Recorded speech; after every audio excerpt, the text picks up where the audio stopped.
बच्चा welcome to our channel Royal Classes. आज हम बात करने वाले हैं हमारे क्लास 10th के आर एनवायरनमेंट वाले चैप्टर के बारे में। और वो मतलब हमारा नेचर। और नेचर के बारे में बात करने वाले कि हमारे नेचर में क्या क्या होता है और वो किस तरह से काम कर रहा है। तो वीडियो को लास्ट तक देखना और चैनल को लाइक शेयर एंड सब्सक्राइब करना बिल्कुल भी नहीं भूलना है। सबसे पहली बात आई भाई, एनवायरनमेंट होता क्या है। एनवायरनमेंट मींस हमारी फिजिकल सराउंडिंग, हमारे चारों तरफ जो चीजें है, प्लांट्स है, एनिमल्स है, ह्यूमन बीइंग है, माइक्रो ऑर्गेनिज्म है, बैक्टीरिया, फंगीज, तो ये सब हमारे किसके पार्ट है, एनवायरनमेंट के। मतलब हमारे चारों तरफ जो भी चीजें उन्हें हम क्या बोल देंगे, एनवायरनमेंट बोल देंगे। बात करें हमारे फिजिकल सराउंडिंग की, तो हम लोग क्या देखते हैं, फिजिकल सराउंडिंग में बहुत सारा वेस्ट है। ये वेस्ट भी हमने दो पार्ट में कैटेगराइज किया। First one is biodegradable and the second one is non biodegradable. ये सारी बातें बहुत इजी है, जो हमने बहुत पहले से ही पढ़ी हुई है, क्योंकि हमारे नेचर की बातें है ये। बायोडिग्रेडेबल का मतलब क्या होता है, अगर मैं बात करूं, which can be broken into non poisonous substance, जो कन्वर्ट हो जाता है एक नॉन पॉइजनस में, उसे हम क्या बोल देते हैं, बायोडिग्रेडेबल। लाइक वुड है, वेजिटेबल पील्स है, फ्रूट पील्स है, उन्हें क्या करते हैं, वापिस से वो कंपोज, मतलब जो फार्मर्स है वो अपने सॉइल में डालकर रखते हैं और वो वापस से यूज हो जाते हैं, कन्वर्ट हो जाते हैं नॉन पॉइजनस, मैन्योर बन जाती है, खाद, जिससे हमारे प्लांट जो है वो बहुत अच्छे से ग्रो कर पाते हैं। फिर पेपर है, ये सब के सब क्या होते हैं, they are the biodegradable substances. Next waste आया, non biodegradable waste. The waste which can not be broken down into non poisonous, जो कन्वर्ट नहीं होते हैं नॉन पॉइजनस सब्सटेंसेस में, like polythene bags, polythene bottles, aluminium cans. तभी आपको क्या suggest किया जाता है, that you have to take jute bags. आप जूट बैग्स का यूज यूज कीजिए, प्लास्टिक की चीजों को कम से कम यूज कीजिए, बॉटल रीयूज नहीं हो पाती है। वो सब के सब एक नॉन पॉइजनस, एक हार्मलेस सब्सटेंस में कन्वर्ट हो ही नहीं पाते हैं। जबकि बायोडिग्रेडेबल लाइक जूट बैग है, हमारे पास पेपर बैग है, दे आर कन्वर्टेबल, वो कन्वर्ट हो जाते हैं एक नॉन पॉइजनस सब्सटेंस में। और ये चीजें नॉन पॉइजनस सब्सटेंस में कन्वर्ट नहीं होती है, so they are considered as a non biodegradable waste. And the examples such as plastic bags, plastic bottles and the aluminum cans. हमारा इकोसिस्टम।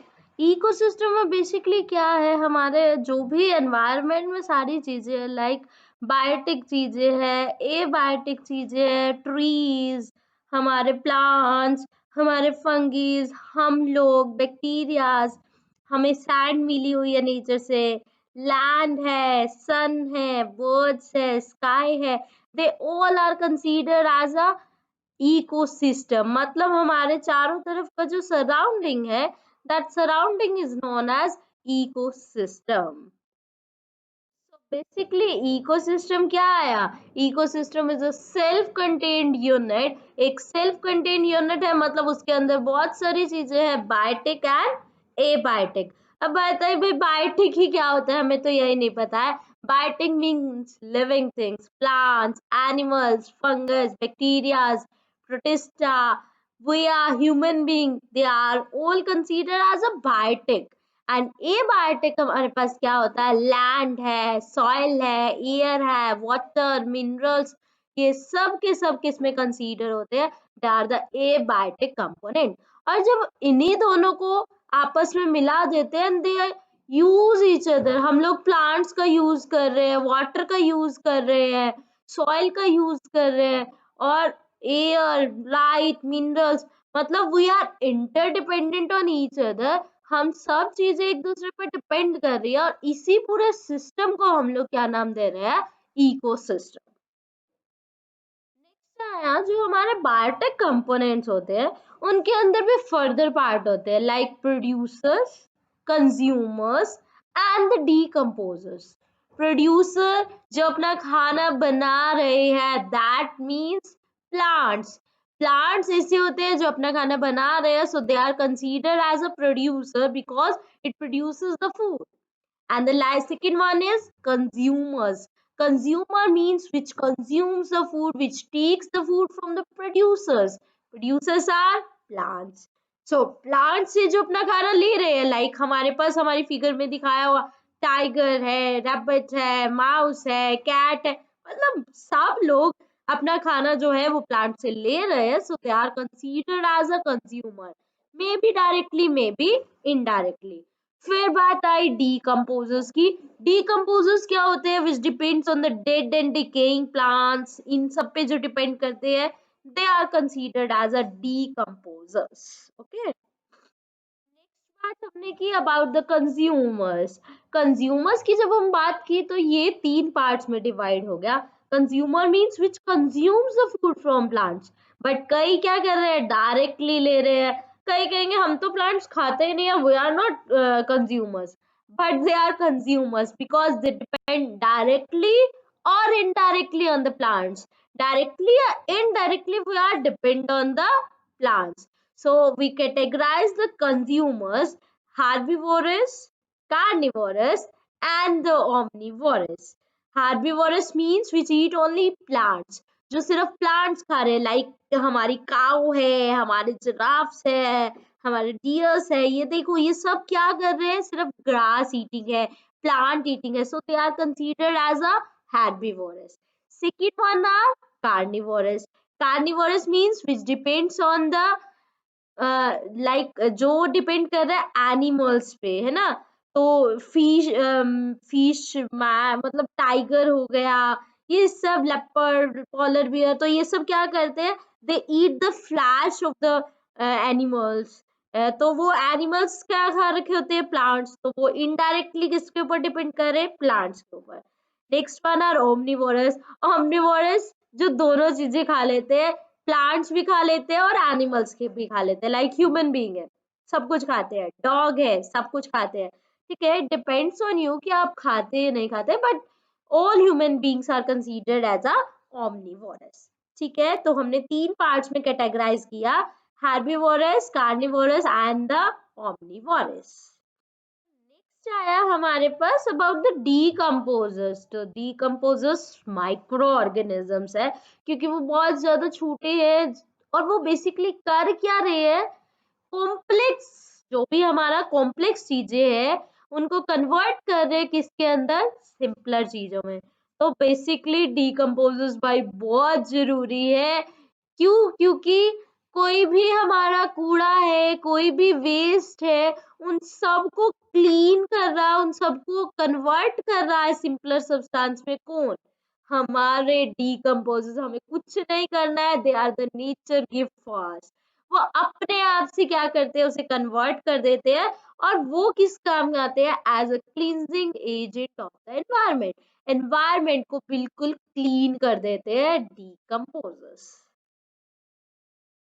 नेक्स्ट इम्पॉर्टेंट चीज आती है अबाउट द फूड चेन. भाई जो वो अभी तक हम पढ़ रहे थे वो ऐसा था कि सब एक चीजों पे एक दूसरे पे डिपेंड कर रहा है, तो उन सब का हमने एक पर्टिकुलर नेम दे दिया, फूड चेन. नाम सब सुनते हैं, लाइक कोई भी हमारे पास शॉप होती है वो बहुत अच्छी चल जाती है, तो वो अपनी एक और शॉप खोल लेते हैं, फिर एक और खुल जाती है, फिर हम क्या कहते हैं? यार उसकी तो फूड चेन है.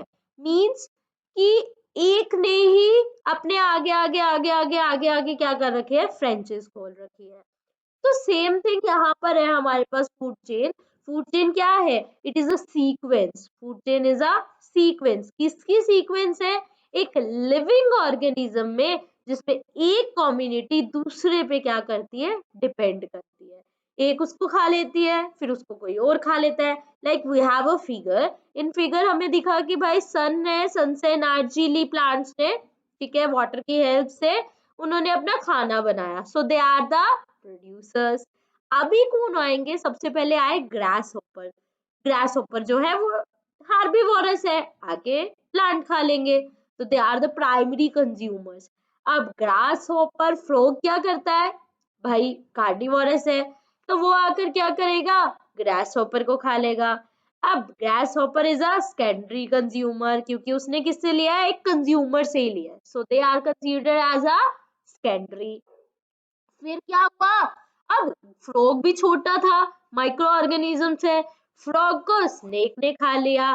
स्नेक ने क्या किया, अपना आया और फ्रॉग को खा गया, तो स्नेक क्या बन गया, टर्शरी, क्योंकि उसने किससे लिया है, सेकंड टाइप से लिया है।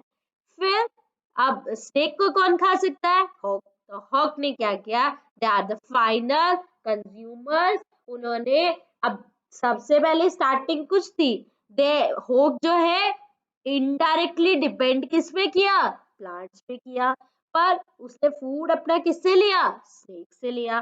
तो बेसिकली ये क्या है, फूड चेन है। अब क्या होगा, होक आफ्टर सम टाइम मर जाएगा, तो जो हमारे डीकम्पोजर्स है उसको सिंपलेस्ट सब्सटेंस में जितना ज्यादा से ज्यादा है वो कन्वर्ट कर सकते हैं, वो कन्वर्ट कर लेंगे, और कन्वर्ट करके वो अपना जो है एनवायरनमेंट को क्लीन कर देंगे। सो ये सब एक दूसरे पे क्या कर रहे हैं, डिपेंड कर रहे हैं, एक दूसरे को खा रहा है, हु ईट हुम्स ऐसा बोल सकते हैं इसको, कौन किसको खा रहा है। ये इसने ग्रास हॉपर ने प्रोड्यूसर खाया, तो प्रोड्यूसर ने कहा तुझे भी कोई खाएगा, जैसे कहते हैं ना कि भाई तूने इसको धोखा दिया तुझे भी कोई देगा, सेम कहानी इसमें चल रही है। फ्रॉग ग्रास हॉपर को खा रहा है, स्नेक फ्रॉग को खा रहा है, ठीक है। तो ऐसे सारी चीजें आप बोलो, आपने तो कुछ लिंक कर दिया, तो सेम लिंक ही किसमें है, फूड चेन में है, ठीक है। तो फूड चेन क्या होती है हमने देखी, क्या देखेंगे हम लोग, एग्जाम्पल क्या है फूड चेन के। तो फूड चेन का सबसे पहले एग्जाम्पल लाइक दिया, प्लांट है, कौन को रैबिट ने खा लिया, रैबिट को हॉक ने खा लिया। ऐसा ही हमारे पास क्या हुआ, हमारे पास गाजर है, गाजर कौन खाता है, रैबिट्स खाते हैं, रैबिट को एक वॉल्फ ने खा लिया और वॉल्फ को टाइगर ने खा लिया। ऐसा ही हमारे पास सिंपल एग्जाम्पल जो हमने याद किया था, ग्रास है, ग्रास को ग्रास हॉपर, फिर फ्रॉग, फिर स्नेक एंड देन हॉक। तो बेसिकली एक को दूसरा चीज खा रहा है, दूसरे को तीसरा, तीसरे को चौथा, तो इस तरह से। और बेसिकली फूड चेन 4 या 5 लेवल तक ही चलेगी, इसके बाद फूड चेन जो होगी उसको कुछ मिलेगा ही नहीं खाने को, ठीक है। तो एनर्जी लेवल धीरे धीरे क्योंकि कम होता जा रहा है, अब ग्रास हॉपर ने डायरेक्ट गैस खाया है तो उसने एनर्जी ज्यादा ली है, अब उसने कुछ एनर्जी कंज्यूम कर ली, फिर फ्रॉग ने उसको खाया तो उसके पास एनर्जी कम आई, स्नेक के पास एनर्जी और कम आएगी, होक के पास तो बिल्कुल ही कम एनर्जी मिलेगी। तो इसीलिए फूड चेन के बेसिकली 4 to 5 स्टेप्स होते हैं, इससे ज्यादा हम लोग फूड चेन के स्टेप्स को नहीं कंसीडर करते। नेक्स्ट है हमारे पास फूड वेब। फूड वेब मतलब क्या है, जितनी भी हमारी फूड चेन थी, अब हम बहुत सारी फूड चेन्स को क्या कर देते हैं, आपस में इंटरकनेक्ट कर देते हैं, ठीक है। लाइक हम स्टार्ट कर रहे हैं, हमारे पास प्लांट, ग्रास और ये सब प्रोड्यूसर है, रैबिट उसको खा रहा है, रैबिट को स्नेक भी खा रहा है और लोयन भी खा रहा है, ठीक है। ऐसे ही प्लांट्स को ग्रास होपर खा रहा है, तो ग्रास होपर जो है वो ग्रास को भी खा सकता है, फिर उसको श्रू खा रहा है, श्रू को स्नेक खा रहा है, स्नेक को टाइगर खा रहा है, स्नेक को होक भी खा सकता है, और सीधा श्रू को सीधा होक भी खा सकता है। तो सारी चीजें क्या है, बहुत सारी फूड चेन्स को अगर हम इकट्ठा पढ़ लेते हैं, इकट्ठा नेटवर्क बना लेते हैं, तो उस नेटवर्क ऑफ फूड चेन्स को क्या नाम दिया जाता है, फूड वेब। आती है about the trophic level. Trophic level क्या है, जो अलग अलग फूड चेन में स्टेप्स है, लाइक हमने बोला था सबसे पहले प्रोड्यूसर है, सबसे पहले हमारे पास प्लांट्स है, फिर प्लांट को ग्रास होपर ने खाया था, so they are the primary consumer. Grasshopper को हमारे पास कौन खा रहा था, लाइक फ्रॉग खा रहा था, frog is a secondary consumer. Frog को हमारा स्नेक खा रहा था, so they are the tertiary consumer. फिर उसको होक खा रहा था, so they are the final consumer. Basically अगर हम कहे, अच्छा अगर हमें लेना है तो we have taken only 4 levels, producers, primary consumer, secondary consumer and the tertiary consumer. same trophic level 1 which is for producer, trophic level 2, 3 and trophic level 4। trophic level 2 में आ जाएंगे all herbivorous, 3 में कंसीडर होंगे carnivorous, और 4th में consider हो जाते हैं large carnivorous and omnivorous. तो इस पूरे को हम लोग क्या नाम दे देते हैं, ट्रॉफिक लेवल। जो ये स्टेप्स है उनको स्टेप्स ना बोलकर अब से हम क्या बोलेंगे, ट्रॉफिक लेवल्स। नेक्स्ट आया हमारे पास, अगर ट्रॉफिक लेवल को अच्छे से समझना है तो हमने बताया सबसे पहले प्लांट्स जो प्रोड्यूस कर रहे हैं एनर्जी, बट किसकी हेल्प से, from the sun, nutrient, water. अब हार्बिवोरस आएंगे, हार्बिवोरस इनको प्लांट को ईट कर जाएंगे। फिर फर्स्ट लेवल आएगा कार्निवोरस का, जो हार्बिवोरस खा लेगा। फिर सेकेंड लेवल कार्निवोरस मीन्स आपके ओमनिवोरस या कार्निवोरस कोई भी आ सकते हैं, जो फर्स्ट लेवल को खा लेंगे। तो ये अलग अलग लेवल्स बने, so these levels are considered as a trophic level. इसके बाद आता है हमारे पास जो हम बता रहे थे कि एनर्जी कम अवेलेबल होती है हमारे पास, आगे आगे जैसे जैसे चलता है तभी 4 to 5 लेवल्स बनाते हैं हम लोग। तो उसको हमें एक्सप्लेन किसने किया, हमें एक्सप्लेनेशन दी उसकी 10% लो ने। 10% लो ने बोला ओनली 10% ऑफ एनर्जी, सिर्फ 10% एनर्जी एंटर करती है दूसरे ट्रॉफिक लेवल के अंदर। ठीक है, लाइक हमें बोला सन से हमने एनर्जी मिली, हमें 100% मिली प्रोड्यूसर्स को। अब जो प्राइमरी कंज्यूमर होगा उसको सिर्फ 10% मिलेगी, सेकेंडरी को सिर्फ 1%, थर्ड लेवल को सिर्फ 0.1%, और जो लास्ट प्रिडिक्टर बन जाएंगे दैट इज 0.01, मतलब वो तो कुछ है ही नहीं। तभी हम लोग क्या कंसीडर करते हैं कि भाई 3 लेवल सफिशिएंट है। तो इसको हम लोग क्या बोलते हैं, 10% लो। 10% लो क्या कहता है, दूसरे अगले लेवल में हम जैसे भी बढ़ेंगे, जैसे आप बोलते हैं कि भाई पबजी खेल रहा है या कोई भी गेम खेल रहे हो, तो उसके अगले लेवल में जब बचेंगे तो सिर्फ 10% एनर्जी है आपके पास पुराने वाले से। ठीक है, पुराने वाले में अगर 100 है तो अब सेकंड लेवल में सिर्फ 10% एनर्जी जो है वो ट्रांसफर होती है। तो इस लो का नाम क्या होता है, 10% लो। कंसेप्ट आया हमारे पास बायोलॉजिकल मैग्निफिकेशन, मतलब जो हमारे हार्मफुल केमिकल सब्सटेंसेस है लाइक पेस्टिसाइड्स है, वो हर एक ट्रॉफिक लेवल में, जैसे जैसे हम ट्रॉफिक लेवल में आगे जाते जाते हैं उसका कंसंट्रेशन बढ़ता जाता है। लाइक हम लोग वाटर वाटर प्लांट्स की बात करें एक्वेटिक में, तो सबसे पहले वाटर से मतलब प्लांट से उन्होंने क्या ले लिया हमारे पास, प्रोड्यूसर्स से खाना। अभी जो हमारे पास स्मॉल फिशेस या जू प्लैंक्टन्स होंगे, जो वहां के प्लांट्स हैं, उनके पास जो एनर्जी का लेवल है वो तो कम हो गया, बट हार्मफुल केमिकल सब्सटेंसेस का लेवल, पेस्टिसाइड्स का, डीडीटीज का, ये सब क्या होता जाता है, जैसे जैसे ट्रॉफिक लेवल बढ़ता जाता है वैसे वैसे केमिकल सब्सटेंस की कंसंट्रेशन भी बढ़ती जाती है, मैग्नीफाई हो जाती है। मैग्नीफाई मतलब बढ़ जाती है। तो वो कंसंट्रेशन बढ़ जाती है पेस्टिसाइड्स की, उस को क्या नाम देते हैं, बायोलॉजिकल मैग्निफिकेशन। नेक्स्ट आता है हमारे पास ओजोन लेयर की बात। अभी जैसे हमने बोला there are so many harmful chemicals pesticides, तो ये जो है वो हमारे एनवायरनमेंट को भाई बहुत खराब कर रहे हैं।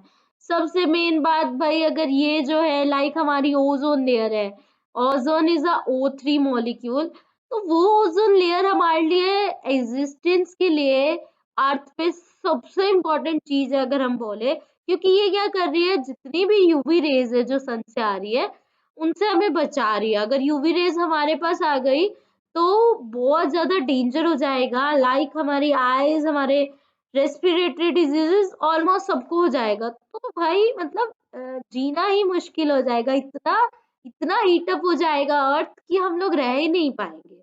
सो ओजोन लेयर बहुत इंपॉर्टेंट है, बट हम लोगों के कुछ एक गलत चीजों से, गलत काम से, लाइक हम CFCs का, क्लोरोफ्लोरोकार्बन्स का बहुत ज्यादा यूज कर रहे हैं और हम पोल्यूशन इतना कर रहे हैं जिसकी वजह से ओजोन लेयर जो है वो डिप्लीट हो रही है। लाइक ओजोन लेयर में इतना बड़ा एक होल हो चुका था जो कि वो बढ़ता जा रहा है टाइमली टाइमली, और अगर वो बहुत ज्यादा हो गया तो मतलब it is a cause of concern. Like जीना मुश्किल हो जाएगा अगर ओजोन लेयर डिप्लीट हो जाती है। तो ozone layer is very very very very important for us. हम लोग बचपन से पढ़ते आ रहे हैं ओज़ोन लेयर जो है वो हमारे लिए बहुत इम्पोर्टेंट है क्योंकि वो हमें बहुत चीज़ों से बचा रही है। भाई हमें हर चीज के बारे में सोचना होगा। अभी हमने बोला like we have the biodegradable and non biodegradable waste. उसके लिए हमें गार्बेज को हमारे सब चीजों को मैनेज करके रखना पड़ेगा। तो उसको मैनेज करने के कुछ एक मेथड हमने सीखे। लाइक हम लोगों को पता है 3 आवर्स का यूज करते हैं। अभी बहुत जगह पे डस्टबिन बोले जाते हैं कि ग्रीन डस्टबिन यूज करो और for biodegradable and blue dustbin, मतलब बहुत सारे रूल्स रेगुलेशन बने हैं। अगर हम उन्हें फॉलो करें सब लोग, तो हम लोग हमारे अच्छे एनवायरनमेंट अच्छे नेचर में रह सकते हैं। क्यों कहते हैं हिल एरियाज में जाकर, जबकि दिल्ली गुड़गांव ऐसे एनसीआर में ऐसी जगह पे आकर क्यों कहते हैं यार बहुत पोल्यूशन है? बिकॉज वहां पर कंट्रोलिंग मेथड्स नहीं है। चीजें इतनी हो रही है, प्लांट्स इतने नहीं है, यहाँ पर बिल्डिंग्स ही बिल्डिंग्स है। दैट्स व्हाई गार्बेज को मेंटेन करना बहुत जरूरी है। हम लोग इसके लिए 3 आवर्स का यूज करें, रिड्यूस रीयूज एंड रिसाइकिल। चीजों को बार बार यूज करें, रिसाइकिल करें और रिड्यूस करें जो नॉन बायोडिग्रेडेबल है। यूज करें बायोडिग्रेडेबल सब्सटेंसेस का instead of a non biodegradable substances. Next आता है, क्योंकि अभी हमने बोला लाइक हम लोग बायोडिग्रेडेबल का यूज करें, तो बायोडिग्रेडेबल से हम लोग क्या कर लेते हैं, खाद बना लेते हैं, कंपोस्ट बना देते हैं। कैसे? उसको हम लोग एक पिट में डाल के रखते हैं। कुछ नहीं करना है अब आपने, डीकम्पोजर्स अपने आप आएंगे, अपने आप से। जैसे कूड़ा रखते हैं तो मक्खियों को बुला कर आते हैं, हाउस फ्लाई कम यहाँ आओ मक्खियों इस पर बैठो, नहीं, वो अपने आप से आती है। और अपने आप से आकर वो धीरे-धीरे टाइम लेता है इस चीज़ में, पर वो धीरे-धीरे उसको कन्वर्ट कर देते हैं कंपोस्ट में, खाद के अंदर, और उस खाद का हम लोग यूज़ करते हैं प्लांट्स को ग्रो करने में। और प्लांट्स रियली बहुत ज़्यादा जो है अच्छी क्रॉप जो है वो हमें मिलती है with the help of compost. उसमें कोई भी बीमारी नहीं होती है। जबकि अगर हम फर्टिलाइजर वाली क्रॉप खाते हैं तो उनसे बहुत ज़्यादा डिजीजेस होती है। So preparation of compost is a best method, but वो सिर्फ किसका होता है, बायोडिग्रेडेबल का। तो हमें 3 आवर्स का यूज करना पड़ेगा और बायोडिग्रेडेबल सब्सटेंसेस को प्रेफरेंस देनी पड़ेगी।